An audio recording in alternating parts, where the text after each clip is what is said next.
마태복음 6장 19절부터 24절입니다. 제가 봉독해 드리도록 하겠습니다. 하나님 말씀을 들으십시오. 너희를 위하여 보물을 땅에 쌓아두지 말라. 거기는 좀과 동록이 해하며 도둑이 구멍을 뚫고 도둑질을 하느니라. 오직 너희를 위하여 보물을 하늘에 쌓아두라. 거기는 좀이나 동록이 해하지 못하며 도둑이 구멍을 뚫지도 못하고 도둑질도 못하느니라.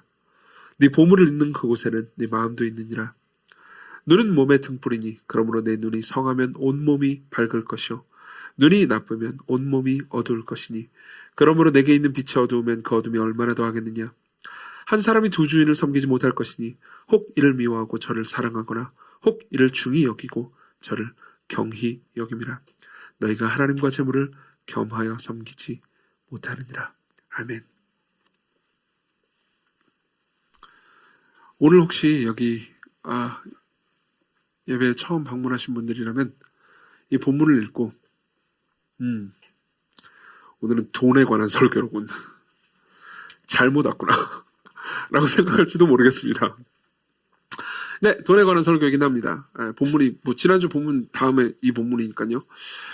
물론 돈에 관한 이야기를 하긴 할 겁니다. 그렇지만 돈에 관한 이야기만 하진 않을 겁니다. 왜냐하면 결국 돈은 21절에서 말하는 것처럼 마음에 관한 이야기를 밝혀주기 때문이죠. 그렇기 때문에 마음에 관한 이야기를 더 많이 할 겁니다. 서론을 이런저런 얘기를 하기 전에 빨리 본문으로 들어가서 본문이 말하는 바를 찾는 게 더 나을 것 같습니다. 저는 처음에는 이 본문을 통해서 예수께서 명령하신 것이 무엇인지에 대해서 생각해 볼 겁니다. 즉 우리의 보물을 하늘에 쌓아두라는 말이 무슨 의미인지, 좀 모호하게 들리잖아요. 그 말이 무슨 의미인지 먼저 볼 겁니다. 그리고 그 다음에는 왜 이런 명령을 하셨는지에 대해서 살펴볼 겁니다. 그리고 마지막으로는요, 그 명령을 우리가 어떻게 따를 수 있는지에 대해서 생각해 보도록 하겠습니다. 먼저 이 본문이 무슨 의미인지, 예수께서 무슨 명령을 하신 것인지에 대해서 생각해 보죠. 19절 20절에 보면 너희를 위해서 보물을 땅에 쌓아두지 말라라는 말씀을 하시고요. 20절에는 너희를 위해서 보물을 하늘에 쌓아두라라는 말씀을 하십니다. 땅에 쌓지 말고 하늘에 쌓아두라. 보물을요. 무슨 의미일까요? 이거는 이제 몇몇 방식으로 오해됩니다. 그래서 그러니까 이런 의미가 아니다라는 이야기를 먼저 해야 될 것 같습니다. 먼저는 여러분들이 쌓아두지 말라. 그러니까는 느끼는 게 저축하지 말라는 얘기인가? 라고 느낄 수 있는데 그런 의미는 아닙니다. 여러분들이 저축이나 혹은 보험이나 주식 투자나 이런 걸 하지 말아라 라는 메시지는 아닙니다. 왜냐하면 성경의 다른 부분, 즉 잠언 6장 같은 것을 보면 이렇게 이야기하고 있기 때문입니다. 제가 읽어드릴게요. 6장 6절입니다. 게으른 자여 개미에게 가서 그가 하는 것을 보고 지혜를 얻으라. 개미는 두령도 없고 감독자도 없고 통치자도 없으되 먹을 것을 여름 동안에 예비하여 추수 때 양식을 모으느니라. 먹을 것을 여름 동안에 예비한다. 무슨 말이죠? 저축한다는 거잖아요. 그렇죠? 그러니까 저축을 하는 것이 지혜로운 거고, 즉 미래를 준비하고 대비하는 것이 지혜로운 거고, 그렇지 않으면 어리석은 거다라는 메시지를 우리에게 주는 겁니다. 사실 이 본문뿐만 아니라 잠언의 여러 부분들은 다 이제 미래를 준비하고 그리고 돈을 아껴놓고 저축하는 것을 이제 좋은 것이고 지혜로운 것이라고 가르칩니다. 그렇기 때문에 저축하지 말라라는 메시지는 될 수가 없습니다. 그러면은 또 다른 건 뭐가 있을까요? 이런 식으로 오해하기도 합니다. 이 보물을 하늘에 쌓아두라라는 말을 이렇게 오해하는 겁니다. 지금 내가 돈을 어느 정도로 많이 쌓아두면은 돈을 그냥 헌금이나 구제나 이런 걸로 돈 많이 쌓아두면은 하늘에서 그만큼 똑같은 상을 받게 된다. 여기서 1억 원치를 우리가 헌금을 하면은 하늘에서 그만큼 더 주시고, 우리가 돈을 하나님께 안 내면은 하나님께서 안 주신다. 아무것도. 이런 식으로 이제 그러니까 우리가 돈을 드리는 걸 일종의 공로로 생각하는 방식으로 오해할 수도 있습니다. 그런 의미일 리는 없습니다. 왜냐하면은 우리가 이미 보았지만 6장 2절부터 4절은 이웃을 위해서 구제하는 것조차도 하나님께 상을 얻기 위해서가 아니고 사람들에게 상을 얻기 위해서 오용할 수 있다고 이미 예수께서 말씀하셨기 때문입니다. 그러니까 단순히 돈을 얼만큼 내라, 돈을 내라 말아라 이런 차원의 이야기보다는 훨씬 더 깊은 말씀을 하시는 것이 분명합니다. 그럼 무슨 의미일까요? 그렇죠? 도대체 보물을 하늘에 쌓아두라, 보물을 땅에 쌓아두지 말라라는 말은 무슨 의미일까요? 얼핏 보면은 그러니까 이해가 안 되고 좀 약간 모호한 말처럼 느껴집니다. 그렇지만 사실 이게 무슨 의미인지는 이미 1절부터 18절의 말씀을 우리가 보면서 어느 정도 힌트를 얻었습니다. 우리가 지난 3주 동안 6장 1절부터 18절을 쭉 3번에 걸쳐서 보았단 말이에요. 근데 새 메시지는 전부 다 그러니까 이런 얘기였습니다. 우리가 구제를 하든 좋은 거죠. 기도를 하든 역시 좋은 겁니다. 금식을 하든 셋 다 사람들에게 인정받고 사람들에게 가치 있게 여김받기 위해서 할 수 있다는 겁니다. 그러면 사람들이 주는 상을 받고 끝날 겁니다. 그렇지만 이 모든 것들, 심지어 좋은 것인 구제나 기도나 금식도 하나님께 상을 얻기 위해서 하지 않는다면, 하나님께 상을 얻기 위해서 은밀하게 하지 않는다면 그것은 잘못이다라는 메시지를 예수께서 이미 하셨죠. 그럼 여기서 우리는, 그러니까 이 다음에 나오는 이 19절의 메시지의 의미를 자연스럽게 이해할 수 있습니다.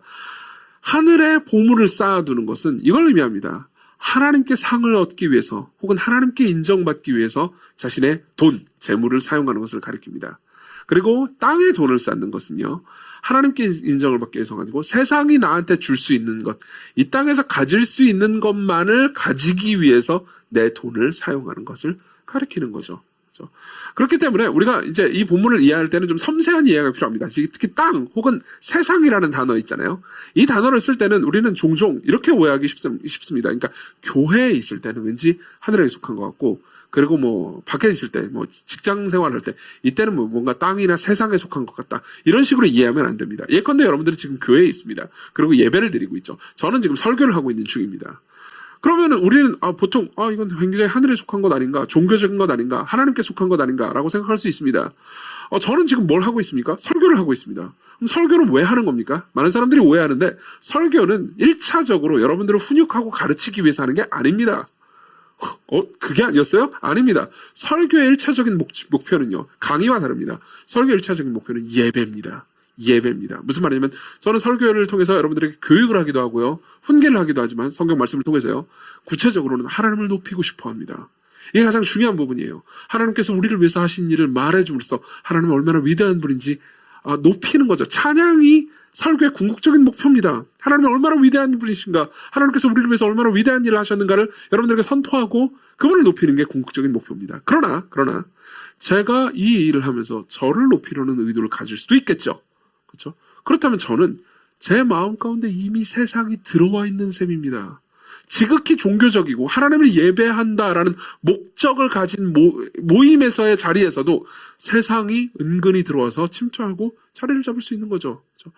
교회가 여러 가지 종교적 활동을 하면서도 실질적으로 교회에 모인 모든 사람들이 이 종교적 활동을 함으로써 그걸 통해서 바라는 것이 그냥 단순히 세상에서 바라는 것과 똑같다면, 세상에서 돈을 통해서 얻을 수 있는 것을 똑같이 원하고 그 수단으로 교회를 나와가지고 예배를 드리는 것이 사실이라면, 교회 안에도 세상이 들어와서 자리를 잡고 있는 것과 똑같은 거죠. 마찬가지입니다. 우리는 이건 단순히 하늘에 쌓아두는 것과 땅에 쌓아두는 것을 종교적 활동과 그리고 비종교적 활동으로 나눌 수 있는 게 아닙니다. 오히려 이건 훨씬 더 깊은 차원의 이야기를 하고 있는 겁니다. 우리 마음에 관한 이야기를 하고 있는 거죠. 자, 그럼 이 본문을 좀 더 명확하게 이해하기 위해선 예수께서 왜 하늘의 보물을 쌓아라, 다시 말하면 오직 하나님께로부터 오는 것을 얻기 위해서 너희의 재물과 돈을 사용해라 라고 말씀하셨는지를 이해해야 됩니다. 그래서 두 번째로 우리는 왜 예수께서 이 말씀들을 명령하셨는가, 이 명령들을 하셨는가를 보도록 하겠습니다. 이 이유를 두 가지로 말씀드리겠습니다. 이 두 가지가 이 본문에 다 나와 있습니다. 첫 번째입니다. 첫 번째는 돈은요, 특히 탐욕은요, 우리 눈을 어둡게 하기 때문입니다. 돈은 우리의 눈을 종종 어둡게 만듭니다. 22절, 23절을 제가 읽어드리겠습니다. 눈은 몸의 등불이니 그러므로 네 눈이 성하면 온몸이 밝을 것이요 눈이 나쁘면 온몸이 어두울 것이니 그러므로 내게 있는 빛이 어두우면 그 어둠이 얼마나 더하겠느냐. 알쏭달쏭한 말씀입니다. 좀 보십시오. 이거 문맥상 좀 약간 이상한 느낌이 듭니다. 왜냐면 그 위에 있는 얘기는 19절부터 21절은 보물, 돈에 관한 이야기잖아요. 그리고 24절도 돈에 관한 얘기입니다. 돈에 관한 이야기를 하고 돈에 관한 이야기를 하다가 중간에 눈에 관한 이야기를 합니다. 무슨 소리예요? 설명해 드리겠습니다. 이건 일종의 고도의 은유입니다. 이런 얘기를 하고 있는 겁니다. 보십시오. 눈이 어둡잖아요. 그럼 온몸이 어둡습니다. 무슨 말이냐면 이런 겁니다. 여기는 되게 밝습니다. 그렇죠? 이 방은 무슨 엄청난 조명이 비치는 건 아니지만 어쨌든 다 보입니다. 밝죠? 그렇다 하더라도 내 눈이 어둡다고 합시다. 내 눈이 장님이라고 합시다. 나는 아무것도 보이지 않아요.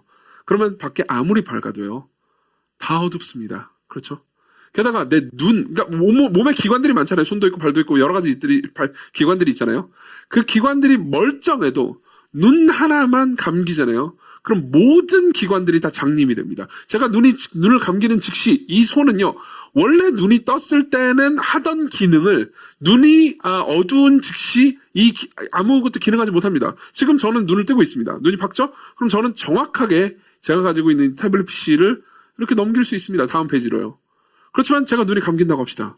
그러면 제 손가락도 같이 장님이 됩니다. 이걸 넘겨야 되는데 이걸 넘기게 될 수도 있습니다.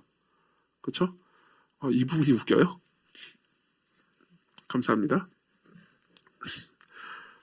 그렇죠. 온몸이 장님이 되는 겁니다. 제 발도 어디를 가야 할지 모르게 됩니다. 그냥 단순히 눈이 감겼다는 이유만으로요.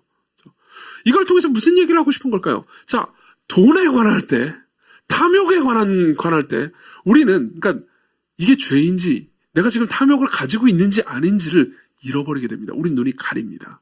설명해 드리겠습니다. 다른 모든 죄악들과 달리 탐욕은 자기 자신을 숨기는 기능을 가지고 있습니다. 탐욕은 다른 죄악들과 달리 자기 자신을 숨기는 기능을 가지고 있다고. 저게 무슨 소리야 싶을 수 있습니다. 자, 보십시오. 우리가 음욕을 품는다고 합시다. 그러면 지금 내가 음욕을 품고 있다는 것을 까먹지 않습니다. 제가 간음을 하고 있다고 합시다. 간음을 막 하고 있는데 지금 나와 함께 있는 여자는 내 아내가 이러곤 지금 간음을 저지르고 있는데 이제 깨달았네. 이런 일은 없어요. 그렇죠?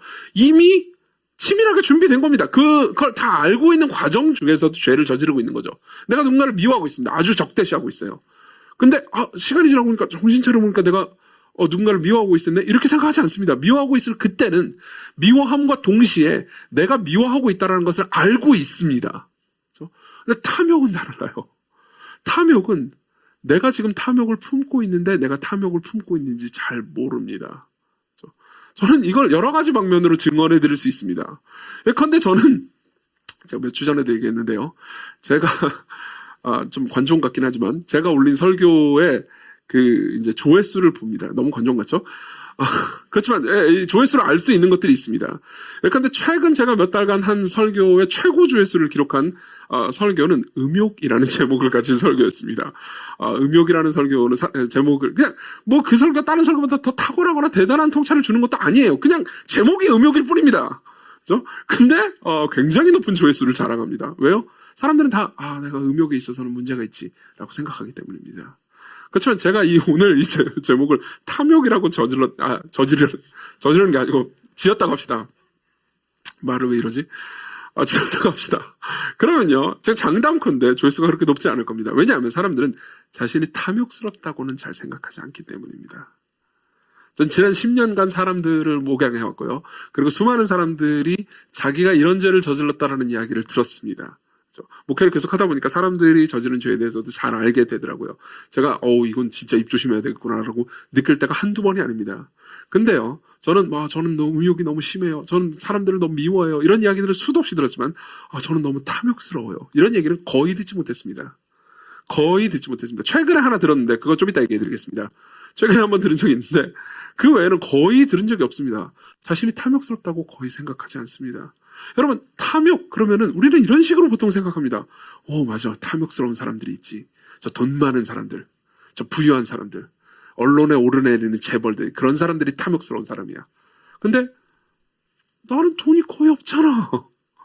내가 무슨 탐욕스러워. 나는 지금 계속해서 힘들다고, 경제적으로 난 고통스럽단 말이야. 나하고 탐욕은 거리가 멀어 라고 우리는 보통 생각한다는 거죠. 그렇지만 잘 한번 생각해 보십시오. 탐욕은요, 아까도 말씀드렸듯이 우리 눈을 가리는 측면이 있습니다. 다른 사람들이 보기에 탐욕스러운데 나만 모르는 경우가 한두 케이스가 아니라는 거죠. 이 딸이 있습니다. 저한테는 두 딸이 있습니다.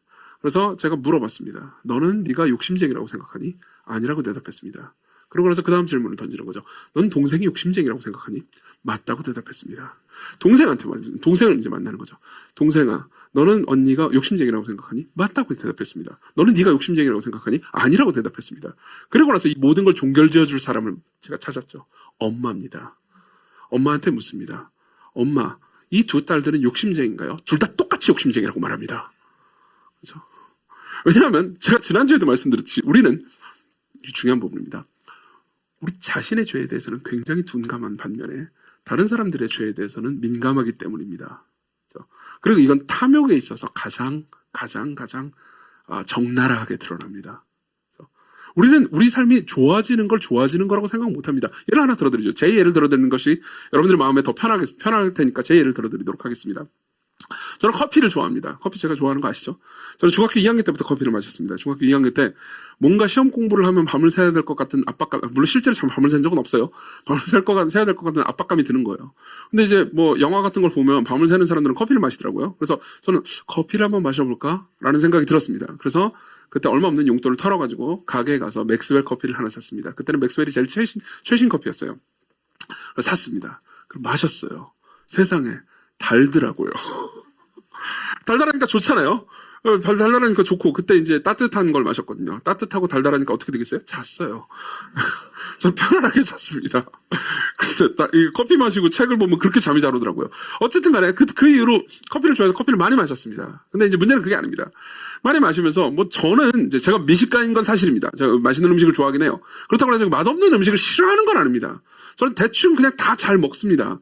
물론 저는 굉장히 마블링이 좋은 소고기를 좋아하기도 하지만 그냥 상점에서 파는 뭐 김밥 천국에서 파는 제육볶음도 되게 맛있게 먹습니다. 그렇기 때문에 딱히 커피에 대해서 뭐 미식가이긴 하지만 그래도 뭐 엄청 뭐 아무 커피를 잘 마신단 말이에요. 기본적으로 원래 그런 성격이에요. 그러다가 그렇게 잘 살다가 최근에 이제 어떤 청년 하나가 조현욱이 저기 계셨네요.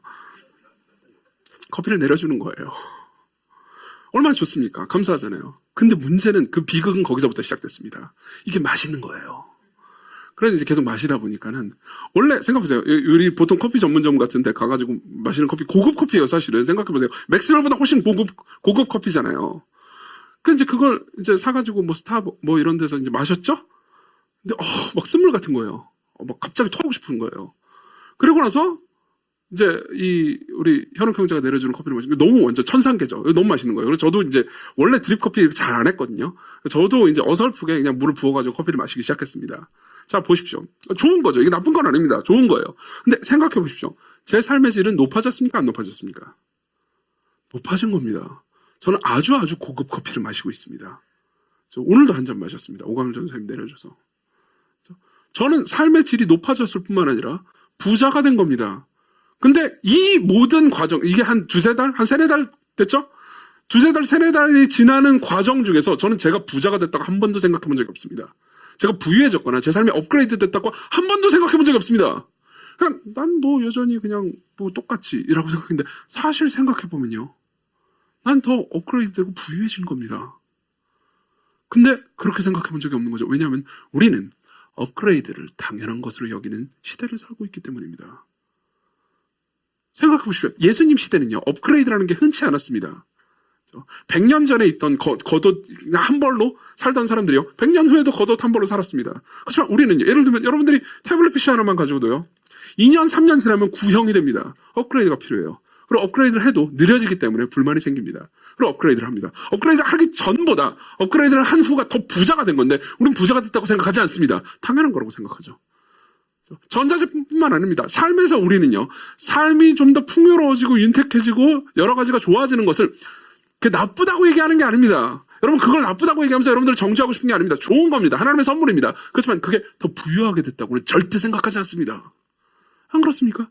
우리는 어느 정도 우리 삶이 풍요로워지고 다채로워지고 그리고 업그레이드 되는 걸요, 당연하게 받아들이는 경향이 있습니다. 이 지점에 있어서는 놀랍게도 우리는 생각을 멈춥니다.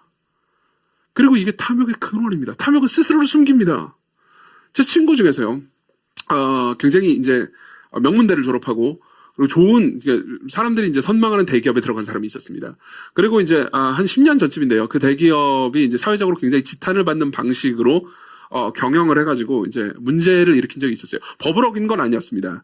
그렇지만 그 회사가 그런 방식으로 경영을 했기 때문에 나라 공동체에 이제 좀 피해를 끼치는 방식으로 경영을 했어요. 그게 굉장히 문제가 있는 일이었습니다.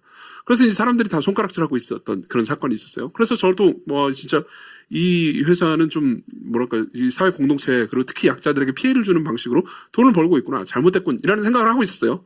그러다가 이제 제 동창이니까 친구를 만나가지고 얘기를 한 적이 있었습니다. 얘기를 하면서 너 이렇게 사회적으로 막 비난받고 욕먹고 있는데 너는 어떻게 생각해? 라고 물어봤죠.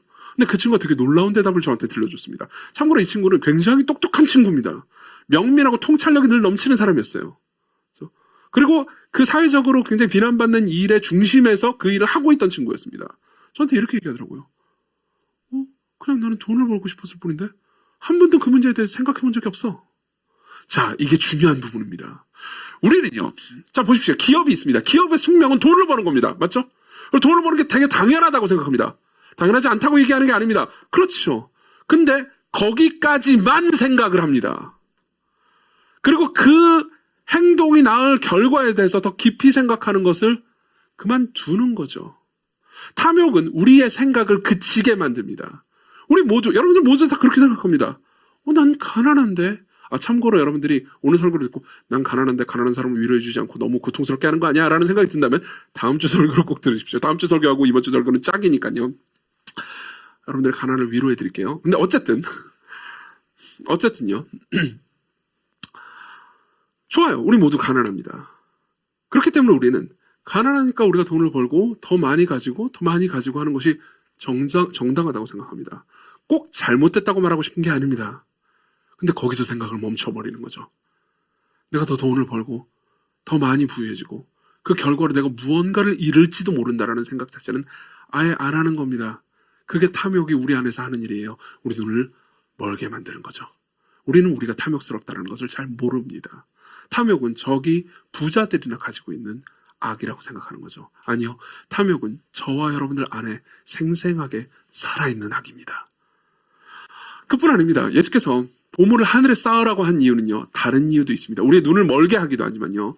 우리가 보물을 땅에서 얻을 수 있는 것만으로 보물을 삼으려고 할 때 우리는 결국 잃어버릴 것이기 때문에 보물을 하늘에 쌓아두라고 말씀하실 것이기도 합니다. 이게 두 번째예요. 자, 21절과 24절을 봅시다. 24절부터 봅시다. 24절입니다. 제가 읽어드릴게요. 한 사람이 두 주인을 섬기지 못할 것이니 혹 이를 미워하고 저를 사랑하거나 혹 이를 중히 여기고 저를 경히 여김이라. 너희가 하나님과 재물을 겸하여 섬기지 못하느니라. 간단하게 얘기하자면 이렇습니다. 돈은요 항상 하나님과 경쟁 관계에 있습니다. 하나님과 경쟁 관계에 있습니다. 돈은 항상 하나님 위에서 우상처럼 신처럼 군림하려고 듭니다. 우리 모두에게 다 마찬가지입니다. 그럼 여러분들이 이런 생각이 들 수 있습니다. 돈을 우상 숭배한다고? 돈을 섬기고 예배한다고? 나는 그런 적이 없는데? 물론 그렇죠. 우리 중에 누구도 돈을 ATM기에서 뽑아가지고 딱 놓고 절을 하는 사람은 없습니다. 그럼 바보짓이죠. 그렇죠? 그러면 돈을 어떤 식으로 우리는 우상 숭배하는 걸까요?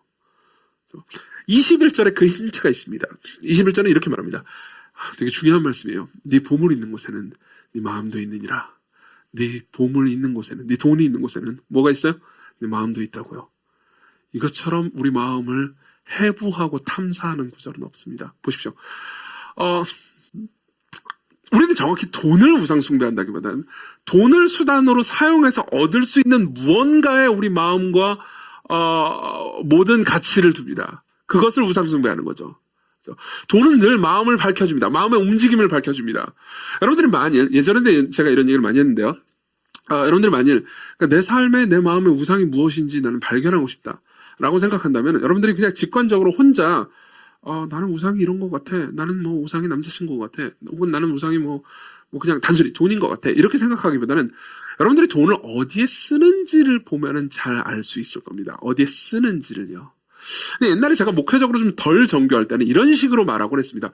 여러분들이 돈을 제일 많이 쓰는 곳이 어딘지 한번 살펴보십시오. 거기에 여러분들의 우상이 있습니다. 라고 옛날에 제가 얘기를 해드렸습니다. 근데 이게 아다리가 딱 안 맞는다는 걸 알게 됐습니다. 왜냐하면 우리 대부분은 엔겔 지수가 너무 높아요. 엔겔 지수 아시죠? 그렇죠? 다들 돈이 없어서 일단은 먹고 이 집세 내고 이런 거에 돈 너무 많이 쓴단 말이에요. 근데 사실은 생각해보면 먹고 집세 내고 이게 내 우상 같지는 않단 말이에요. 그러니까 그렇게 발견하기는 쉽지가 않습니다. 근데 제가 다른 기준을 드리죠. 이건 훨씬 더 적확할 겁니다. 보십시오. 여러분들이 돈을 스스럼 없이 쓰는 것이 어떤 것인지 살펴보십시오. 스스럼 없이요. 스스럼 없이 돈을 쓰는 부분이 있을 겁니다. 여러분 들어보죠. 저는 누가 저한테 공짜로 뮤지컬을 보여준다. 그럼 보러 갈 용의가 있습니다. 그렇죠? 근데 생각해보세요. 뮤지컬이 물론 뮤지컬 좋아하시는 분들한테 이런 좀 신뢰가 될 수 있을 만한 말일 수도 있지만은 저는 뮤지컬이 졸립니다. 일단은 뮤지컬 비싼 거는, 그러니까 배우들의 얼굴을 가까이 볼 수 있는 자리는 맨 앞자리예요. 근데 거기 너무 비싸요. 그렇죠? 그리고 경쟁도 너무 높아요.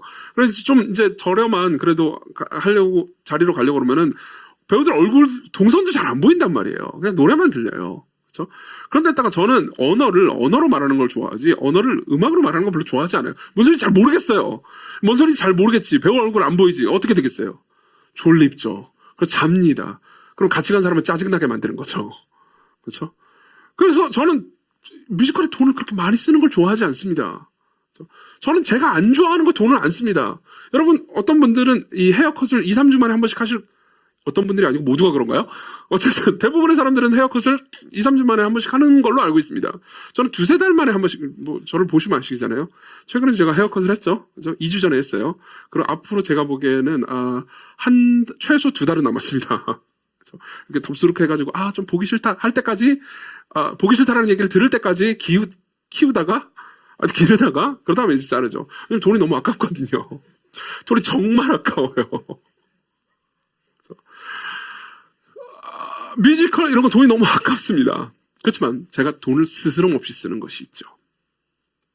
저는 뮤지컬에 10만 원, 20만 원 쓰는 거 너무 아깝습니다. 그렇지만 마블링이 좋은 곡에 10만 원, 20만 원 쓰는 거는 기꺼이 있습니다. 그렇죠? 왜 그럴까요? 저는 고기를 우상숭배하는 걸까요? 아니요. 그걸 먹을 때 지난주에 제가 얘기했지만 제가 쉬는 것 같거든요. 이게 너무 저렴합니까? 쉬는 것 같거든요. 제가 또 돈을 스스럼 없이 쓰는 영역이 있습니다. 책이요. 책은 스스럼 없이 씁니다. 꽤 비싼 책도, 두꺼운 책도 스스럼 없이 씁니다. 왜 그럴까요? 제가 예전에 말씀드린 적이 있죠. 저는 제가 지성적이라는 이야기를 듣고 싶은 겁니다. 나는 책을 많이 읽어서 똑똑한 사람이야. 그래서 사람들이 나를 똑똑한 사람처럼 여겨주는 게 좋습니다. 그래서 책을 많이 스스럼 없이 사는 거죠. 자, 여기서 우리는 돈이 가지고 있는, 돈이 우리에게 약속하는 것을 들을 수 있습니다. 우리는 돈 자체를 우상숭배하지는 않습니다. 돈을 놓고 절하지는 않는단 말이에요.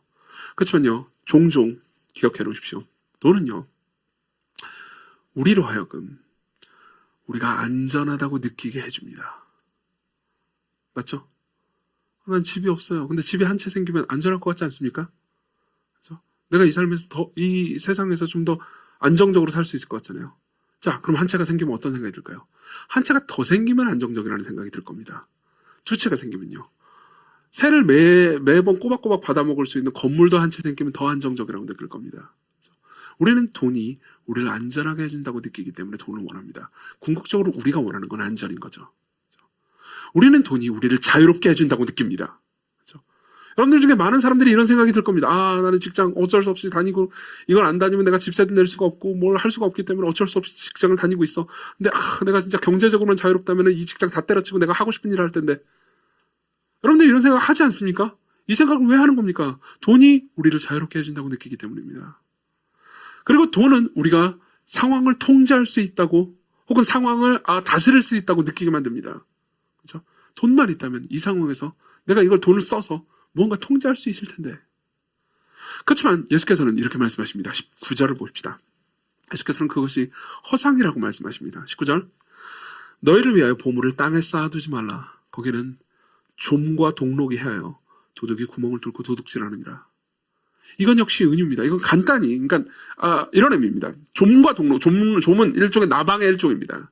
그 동록은 녹 쓰는 걸 의미하는 겁니다. 왜 말을 이렇게 어렵게 써놨을까요? 어쨌든 이게 왜 등장했냐면, 지금이야 이제 우리가 가지고 있는 재산이 돈이잖아요. 그렇죠? 돈이란 말이에요. 사실 정확히는 요즘에 실물도 안 가지고 다니죠. 그냥 핸드폰 안에 있는 숫자가 내 재산이죠. 그렇죠? 근데 과거에는 그렇지 않았습니다. 과거에는 재산이라 하면 일단 옷이 제일 중요했어요. 옷은 특히 겉옷이었습니다. 겉옷은 이불로도 썼거든요. 지금 우리는 겉옷이 막 몇 벌씩 있잖아요. 그리고 이제 겨울, 새로운 겨울 되면 한 벌씩 더 사고 그렇잖아요. 그죠? 저도 올겨울에 하나 샀습니다만, 어쨌든, 새로 사고 그러잖아요. 근데 과거에는 겉옷 한 벌로 거의 평생을 입었습니다. 대대로 물려주기도 했어요. 근데 좀은, 이제 나방의 일종은 그 옷을 파먹습니다. 직무를 파먹는 거죠. 그러면 어떻게 돼요? 내 평생 재산에 구멍이 뚫리는 셈입니다. 굉장히 잃어버리게 되는 거죠. 동록도 마찬가지입니다. 그때 당시 주요 재산 중에 일부는 집기들이었습니다. 예를 들면 주방기구 이런 것들은 노시나 쇠로 만드는 경우가 많았죠. 그러면 녹이 쓸면은 어떻게 됩니까? 상하는 겁니다. 예수께서는 이 비유를 드시면서 이런 이야기를 하는 겁니다. 오직 땅에서 사람들이 줄 수 있는 것, 하나님만이 줄 수 있는 것 말고요. 사람들이 능히 줄 수 있는 것, 돈이 우리에게 줄 수 있는 것들 있잖아요. 그것들은 결국은 녹슬고 없어질 거라는 거죠. 바꿔서 말해보면 무슨 의미입니까?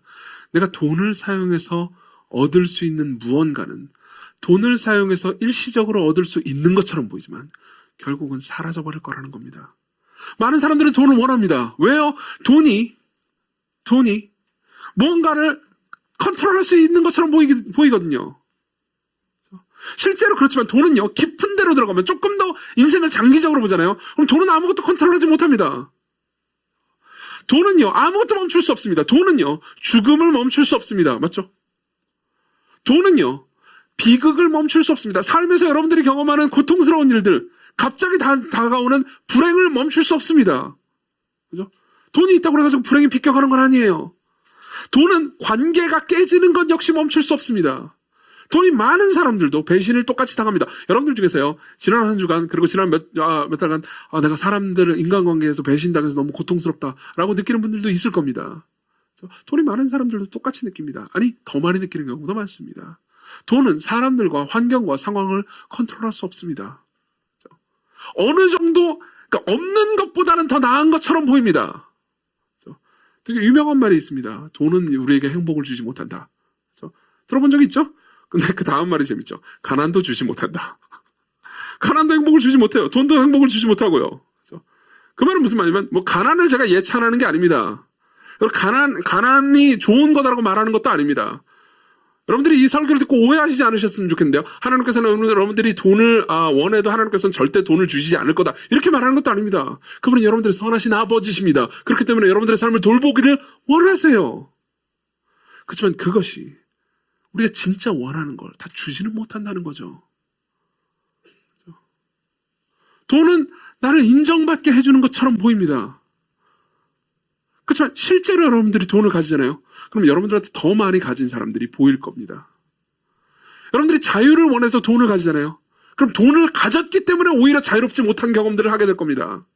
돈이 없을 때는 그냥 아무거나 편하게 생각했던 것이 돈을 가지기 때문에 더 지켜야 될 게 많기 때문에 여러분들의 행동이 제약되는 것을 경험하게 될 겁니다. 사실 돈은요, 우리가 안식을 주지 못합니다. 자, 돈과 하나님 둘 다 약속하는 게 있습니다. 둘 다 똑같이 하나님도 그리고 돈도 둘 다 똑같이 여러분들에게 약속을 합니다. 안전을 약속해 줍니다. 하나님께서 이렇게 말씀하십니다. 내가 너희들을 영원히 보호할 거라고요. 돈도요, 우리가 돈을 가지면 뭔가 안전할 것처럼 느껴집니다. 둘 다 자유를 약속합니다. 그리고 둘 다 상황을 컨트롤할 수 있다고 말합니다. 하나님이 이 모든 것을 다스리신다고 말합니다. 돈도 내가 가지고 있는 한 어느 정도 이 세상의 모든 것들을 다스릴 수 있다는 착각과 환상을 심어줍니다. 그렇지만 둘이 다른 게 뭔지 아십니까? 다른 게 두 가지가 있습니다. 하나만 먼저 말씀드리죠. 돈은요, 여러분들이 죽음 이후에도 가져갈 수가 없습니다.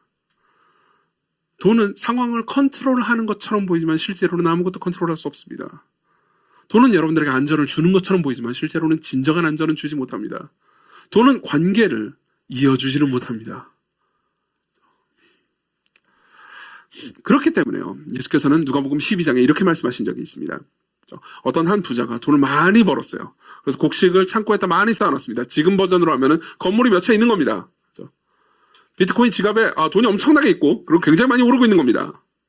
그러고 나서 생각했죠. 와, 내가 이렇게 돈을 많이 모아놨으니까 내 영혼아 평안하자. 나 이제 좀 쉬자. 안식하자. 여러분 보십시오. 여러분들이 모두, 저도 마찬가지입니다만 종종 저도 이런 생각 할 때 있거든요. 여러분들 이런 상상할 때 있지 않습니까? 갑자기 막 로또가 된 거예요. 갑자기 여러분들이 돈이 많아진 거예요. 그래서 지금 하는 일을 다 때려치고 뭔가 이렇게 제2의 인생을 그리는 상상을 해본 적 있지 않습니까? 저도 그런 생각한 적이 있습니다. 돈이 더 생기면 일단은 시건교회를 때려쳐야지. 내가 목회하는 게 얼마나 빡센 줄 알아? 농담이에요. 하지만 농담 속에 우린 그런 상상을 합니다. 그리고 부자도 그런 상상을 했습니다. 그러니까 하나님께서 말씀하시죠. 누가복음 12장 20절. 하나님이 이르시되 어리석은 자여 오늘 밤에 내가 네 영혼을 도로 찾으리니 그럼 네 준비한 것이 누구의 것이 되겠느냐 하셨으니 자기를 위하여 재물을 쌓아두고 하나님께 대하여 부요치 못한 자가 이와 같으니라. 데이비드 포스터 월리스라는 사람이 있습니다. 이 사람은 심지어 기독교인도 아니에요. 미국의 작가입니다. 베스트셀러를 쓴 작가죠. 그 사람이 케니안 대학교에서 한 연설이 있습니다. 그 연설 우리나라 말로 출판됐거든요. 연설의 내용에 보면 이런 이야기가 있습니다. 굉장히 정확하게 돈뿐만 아니라 우리의 우상을 찝어내는 말이죠. 읽어드릴게요.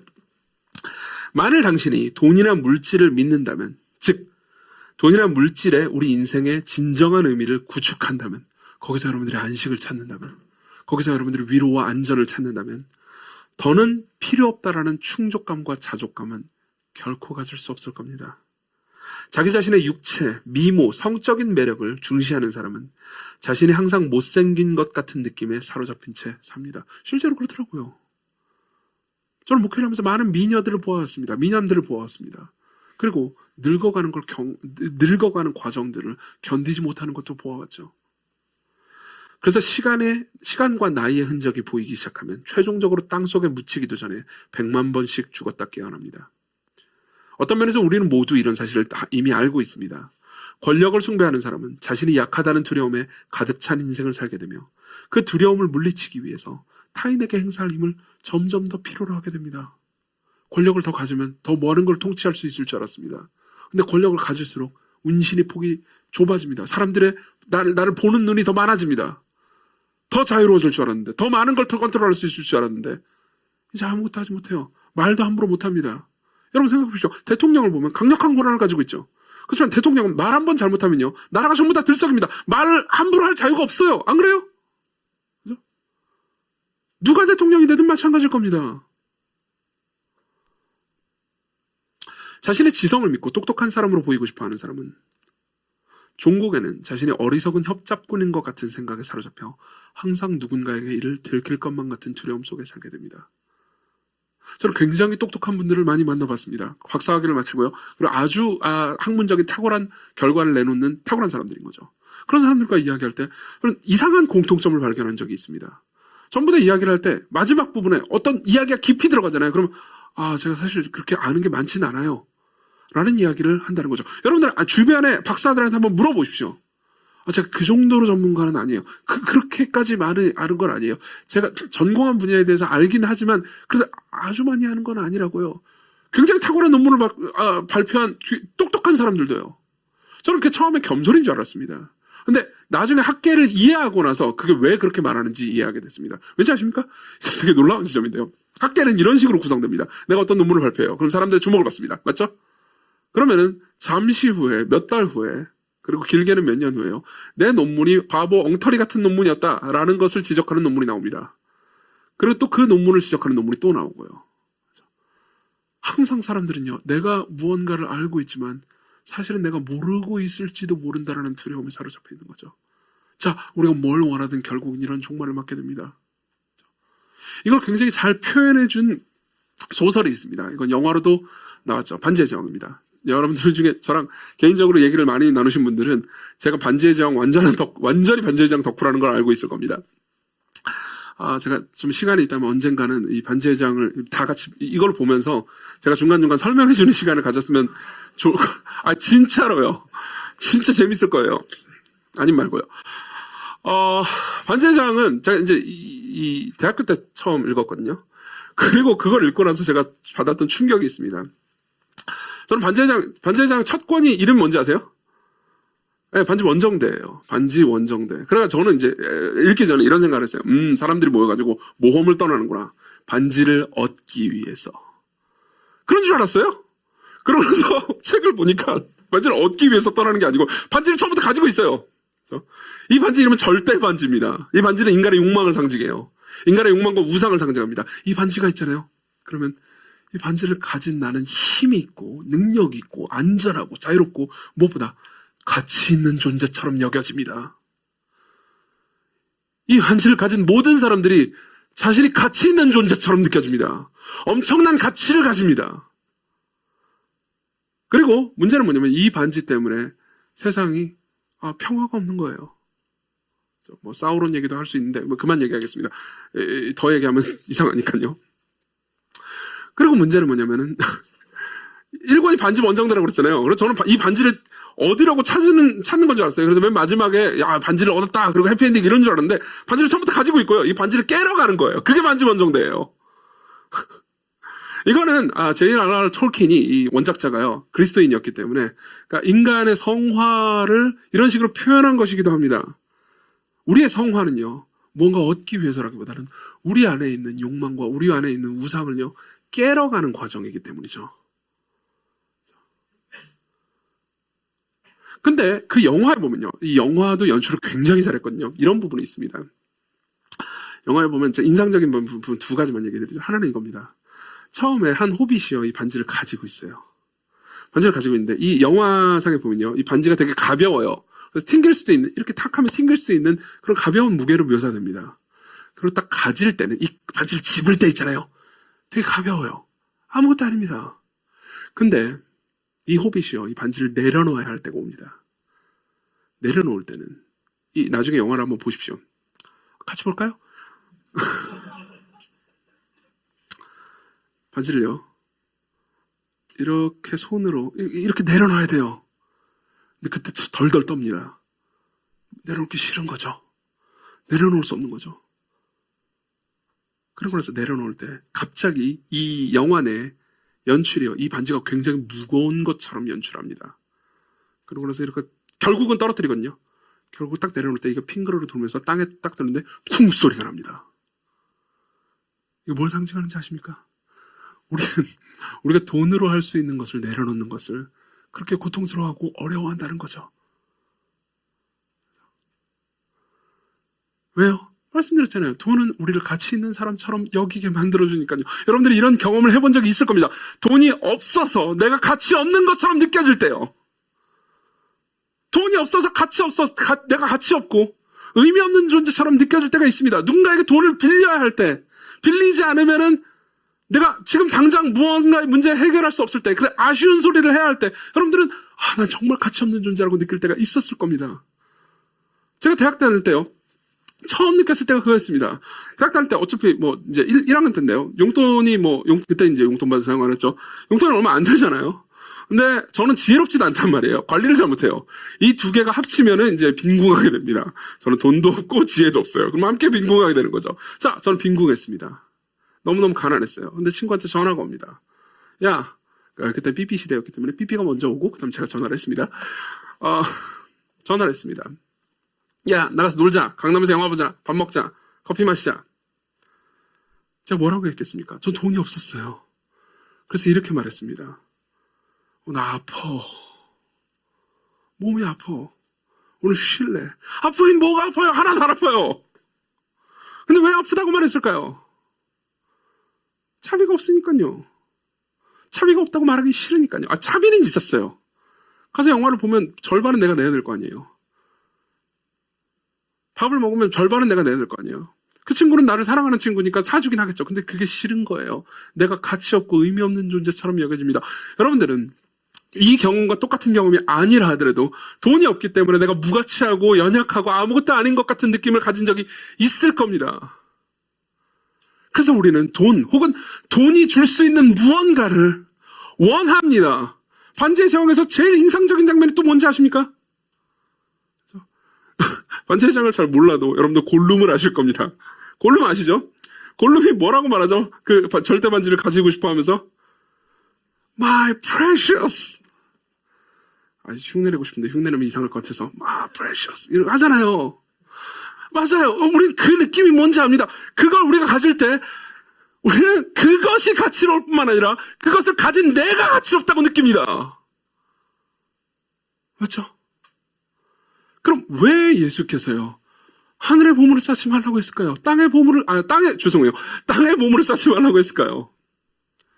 땅의 보물을 쌓지 않는 궁극적인 방법은 뭘까요? 좀 구체적인 방법은 뭘까요? 두 가지입니다. 세 번째 대지로 왔어요. 두 가지입니다. 하나는 실천적인 얘기고요. 또 하나는 좀 더 깊은 얘기를 할 겁니다. 실천적인 얘기 먼저 하죠. 여러분, 돈을 함부로 여기십시오. 돈을 함부로 여기십시오. 그 말이 돈을 뭐 흥청망청 팡팡 써라라는 의미는 아닙니다. 문제는 뭐냐면 돈과 하나님은 늘 경쟁한다는 겁니다. 하나님만이 줄 수 있는 줄 수 있는 걸 돈이 줄 수 있다고 우리에게 거짓말합니다. 그렇기 때문에 돈을 약간 자리를 낮춰야 할 필요가 있습니다. 이 부분에 있어서 제일 도움이 되는 말은 리처드 포스터라는 목회자가 한 말입니다. 제가 읽어드릴게요. 리처드 포스터가 이렇게 얘기합니다. 들어보십시오. 여러 말 할 것 없이 돈은 지금 우리 세상에서 가장 성스러운 것이 되었다. 따라서 돈을 비하하고 돈을 모독하고 돈을 짓밟는 방법이 우리에게 도움이 된다. 모독하고 비하하고 짓밟으래요. 그러므로 돈을 밟아 뭉개라. 돈에게 야유하라. 돈을 비웃으라. 돈을 당신의 가치 등급에서 저 아래로 내려버리라. 그리고 무엇보다도 그에게 가장 불경한 일에 참여하도록 하라. 저는 이 부분까지 읽을 때는 도대체 어떻게 하면 돈을 짓밟을 수 있지? 돈을 어떻게 하면 불경한 일에 참여할 수 있게 할 수 있지? 돈을 어떻게 하면 비하할 수 있지라는 생각이 들었습니다. 근데 그 다음 문장이 기가 막힙니다. 그리고 무엇보다도 그에게 가장 불경한 일에 참여하도록 하라. 즉 돈을 거저주라. 실천적으로 이렇습니다. 우리가 돈을 하나님보다 밑으로 두는 실천적인 방법이 이겁니다. 돈을 주는 겁니다. 돈을 주는 겁니다. 가난한 이웃들에게요. 그러면서 내가 탐욕스럽다라는 것도 깨닫게 됩니다. 서서히요. 자기를 이해하게 돼요. 생각을 하게 된다는 겁니다. 돈을 주는 거예요. 최근에 제가 재밌는 얘기를 들은 적이 있습니다. 이게 진짜 재밌는 얘기였어요. 뭐냐면은 자기가 탐욕스럽다라는 걸 알게 됐다라고 저는 이제 목회 상담하면서 나는 너무 탐욕스러워 이런 상담 거의 못 들었다고 그랬잖아요. 근데 이제 이분은 저한테 내가 너무 탐욕스러운 것 같다라고 얘기를 하시더라고요. 그래서 어떻게 하다 그런 생각을 하게 됐냐 물어봤습니다. 물어봤는데 이제 이런 얘기를 하더라고요. 자기가 처음에 이제 교회에 온 지 그렇게 오래된 분은 아니에요. 1년 아직 안 되신 분이에요. 이분이 처음에 이제 우리 교회에 올 때, 방문할 때, 우리 교회가 이제 홈페이지도 없잖아요. 그쵸? 홈페이지도 번듯하게 없으니까, 이 교회는 참 근본이 없구나, 이런 생각을 하면서 왔대요. 왔는데, 은근 근본도 없는 교회가, 이게 QR 코드 이런 거 있잖아요. 이런 거 되게 잘 돼 있더라는 거예요. 깜짝 놀랐다는 거예요. 그래서, 이 근본도 없는 교회가, 이런 건 잘 돼 있네. 도대체 뭐지? 라는 생각을 했대요. 근데 이제 여러분 그거 아시겠지만, 여러분들 교인 등록 앱 있죠? 그 앱 깔면은 여러분들이 낸 헌금이 이게 기부금 영수증이 자동으로 뽑히잖아요. 아시죠? 그거 버튼을 누르잖아요. 그럼 우리가 낸 헌금이 다 나와요. 아시죠? 그런 게 있어요. 저는 몰라요. 저는 관심도 없고 알고 싶지는 않아요. 근데 어쨌든 여러분 스스로는 다 알 수 있습니다. 근데 재밌는 게 뭐냐면은 자기도 그걸 이렇게 딱 본 적은 거의 없더라는 거예요. 근데 자기가 생각할 때 저도 그렇게 생각했습니다. 그분이 저한테 이제 상담을 얘기한 그분이 좀 호의적인 분이에요. 잘 주시는 분이란 말이에요. 그리고 예를 들면 식사를 하더라도 이렇게 돈을 많이 버는 분도 아닌데 이렇게 기꺼이 내기도 하고 이렇게 베풀기도 하고 그런 분이었어요. 그래서 저는 이분이 탐욕적이라는 생각을 한 번도 해본 적이 없고 본인도 그렇게 생각했답니다. 근데 이제 그 리스트를 보니까 이런 생각이 든 거예요. 이게 참 놀라운 통찰이었습니다.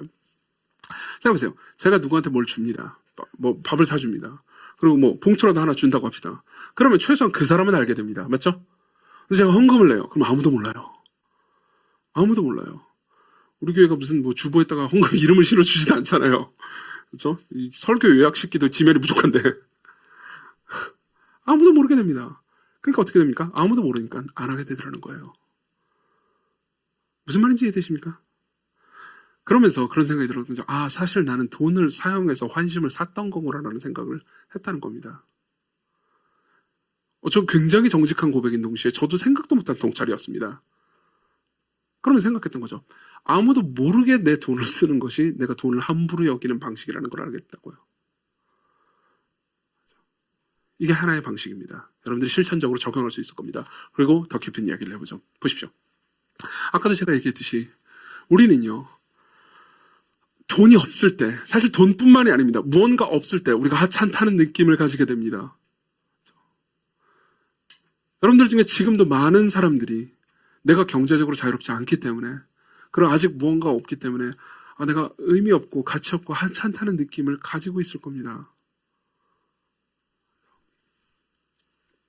제가 아는 어떤 친구가 있는데 아까 얘기했던 친구하고는 다른 친구예요. 그 친구도 과거에 대기업을 다녔었습니다. 그리고 돈도 꽤 많이 벌었습니다. 그러다가 어떤 과정들을 거쳐서 그 대기업에서 이제 나오게 됐어요. 잘린 거죠. 그러면서 나중에 이제 그 친구를 만났거든요. 그 친구를, 제가 생각할 때 그 친구는 변한 게 그렇게 없었습니다. 근데도 불구하고 그 친구를 대화를 하다가요. 틈만 나면 자신이 언제 있을 때, 자신이 뭐 옛날에 어떤 대기업에 있을 때, 자신이 어떤 대기업을 어떻게 다녔는데, 어떤 대기업을 다닐 때는 뭘 했는데라는 얘기를 되게 자주 하는 거예요. 왜 그럴까요? 과거에 자신은 가치 있었지만 지금 자신은 더 이상 가치 없다라는 생각이 들었기 때문이겠죠. 이걸 비난하고 싶은 게 아닙니다. 여러분들 모두 세상의 삶을 살면서요. 지난 일주일 동안 삶을 살면서요. 이렇게 내가 가치가 없다라고 느끼는 고통 가운데 산 적이 있을 겁니다. 심지어 세상 사람들이 볼 때 저 사람 정도면 번듯한 거 아니야? 라는 말을 듣는 사람들도요. 똑같았을 겁니다.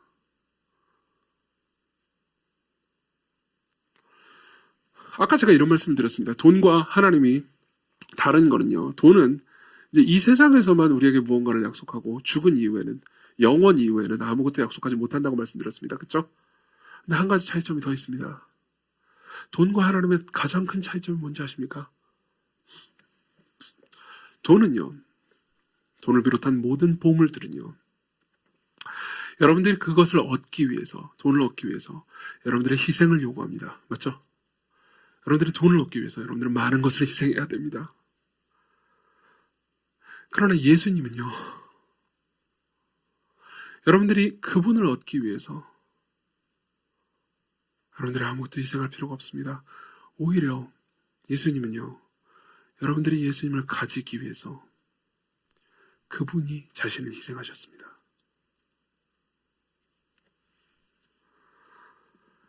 다른 어떤 것이든, 돈뿐만 아니라 돈을 통해서 얻을 수 있는 그 어떤 것이든 여러분들 그것을 얻고 싶다면 그 모든 것들은 여러분들을 위해서, 나를 얻고 싶으냐? 나를 위해서 죽어라 라고 말할 겁니다. 부자가 되고 싶습니까? 여러분들의 시간과 여러분들의 관계와 여러분들의 많은 것들을 갈아 넣어야 됩니다. 여러분들은 목숨과 생명을 내놓아야 합니다. 맞죠? 그걸 얻기 위해서요. 그렇지만 여러분들이 그리스도를 얻는다면요. 그리스도께서는 너희들이 나를 얻기 위해서 너희들은 죽어야 한다고 말하지 않습니다. 너희들이 나를 얻기 위해서 내가 너희들을 위해서 죽었다고 말씀하십니다. 그런 보화는 이 세상에 아무것도 없습니다. 여러분들이 이분을 바라본다면요. 여러분들이 가난해질 거라고 말하는 것도 아니고 오히려 여러분들이 돈만 원하잖아요. 그러면 돈을 가질 수 있을 겁니다. 그렇지만 여러분들이 선하신 아버지를 원한다면요. 그 모든 것을 가지고 계신 아버지의 사랑을 받게 됩니다. 여러분들이 신앙적으로 살면 여러분들이 가난해진다고 말하는 건 아닙니다. 혹시 이 설교를 이렇게 오해할 분이 있을까봐 이렇게 말씀드립니다. 주께서 여러분들을 돌보실 거예요. 물론 여러분들이 이 부분만 아멘을 하고 싶긴 하겠지만 어쨌든 주께서 여러분들을 돌보십니다. 주께서 정말 여러분들의 삶을 돌보십니다. 여러분들을 버리지 않으십니다. 물론 삶에서는 고난과 고통이 있을 수 있습니다. 그렇지만 하나님께서는 여러분들의 삶을 돌보십니다. 그렇지만 더 중요한 건요, 이겁니다. 여러분들이 그분을 여러분들의 보화로 삼는다면요. 여러분들은 삶에서 종종 돈을 잃게 될 때 무너지지 않을 겁니다. 그런 때가 있잖아요. 난 정말 가치 없는 존재가 되었어 라고 느낄 때가 있잖아요. 혹은 여러분들이 살면서 돈을 얻게 될 때 교만해지지도 않을 겁니다. 겨우 돈만 좀 더 많을 뿐인데 내가 좀 더 우월한 인간처럼 느껴질 때가 있지 않았습니까? 그 모든 것에서 자유로워질 겁니다. 여러분들은 변치 않는 가치를 영원히 소유하고 있기 때문입니다. 그분이, 성부 하나님이 예수 그리스도 안에서 여러분들을 성부 하나님께서 베푸시는 모든 사랑으로 여러분들을 사랑하십니다. 그분의 영원한 아들만큼 여러분들을 가치롭게 여기십니다. 그리고 그분을 여러분들이 보화로 여길 때 여러분들이 이렇게 생각할 수 있습니다. 나는 예수님 믿는데요. 좋아요. 아무 문제 없습니다. 그렇지만 여러분들은 예수 그리스도를 여러분들의 유일한 보화로 생각하지 않을 수 있습니다. 여러분들의 최고의 신의 자리에는 돈이 올라갈 수 있을 수 있습니다. 그렇다면 여러분들은 계속 불안할 겁니다. 그렇지만 그리스도를 보십시오. 그분을 보십시오. 여러분들을 위해서 모든 것을 주는 신이 여러분들에게 생명을 요구한 것이 아니고 그분의 생명을 여러분들에게 주셨습니다. 그리고 보는 겁니다. 좀 이따가 제가 부를 찬송인데요. 이런 찬송을 생각해 보십시오. 저는 이 찬송이 어디서 온 건지도 모르겠습니다. 근데 책을 읽다가 알게 된 건데요. 이런 찬송의 가사가 있습니다. 눈을 주님께 돌려 그 놀라운 얼굴 보라. 주님 은혜 영광의 빛 앞에 세상 근심은 사라지네. 우리 같이 기도합시다.